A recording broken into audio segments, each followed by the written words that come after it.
Everything I tell you will be the truth, or, at least, the truth as I knew it to be at the time that I thought I knew it. Hold me to that. This is all in keeping with Knox's Commandments 8 and 9, for I am both Watson and detective in this book, where I play both writer and sleuth, and so am obligated to both light upon clues and not conceal my thoughts. In short, play fair. Actually, I'll prove it. If you're just here for the gory details, deaths in this book either happen or are reported to have happened in Chapter 1, Chapter 5, Chapter 8, there's a twofer in Chapter 10, and a hat trick in Chapter 11. Then there's a bit of a stretch, but it picks up again at the end of Chapter 21, Chapter 25-ish, Chapter 26 and 27. There's probably 2 in Chapter 29. It's hard to tell.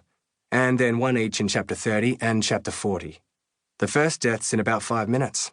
I promise that's the truth, unless you listen to your audiobooks at triple speed or something. There is only one plot hole you could drive a truck through.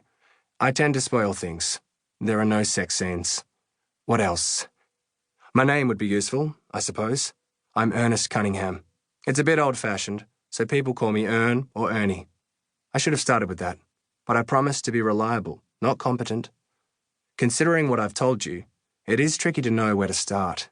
When I say everyone, let's draw the line for that statement at my branch of the family tree. Although my cousin Amy did bring a prohibited peanut butter sandwich to a corporate picnic once and her HR rep almost carked it, but I won't put her on the bingo card. Look, we're not a family of psychopaths. Some of us are good, others are bad, and some just unfortunate. Which one am I? I haven't figured that out yet.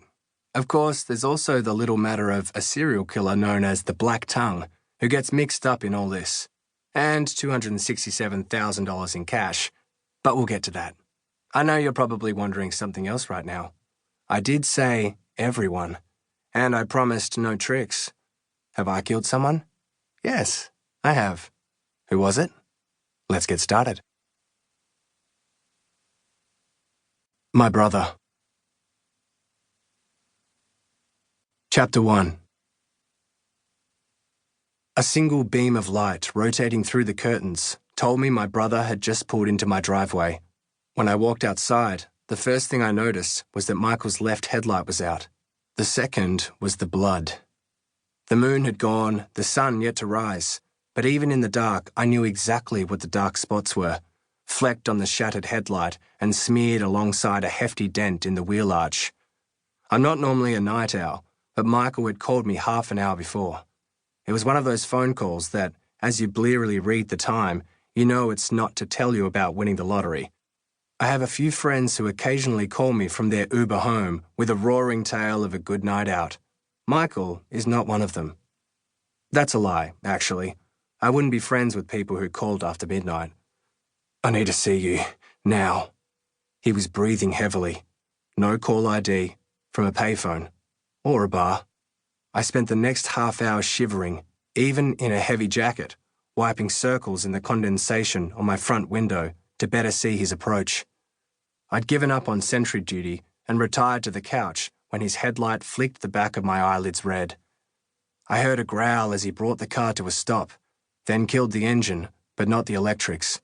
I opened my eyes, savored the ceiling for a moment, as if I knew that once I stood up my life would change, and went outside.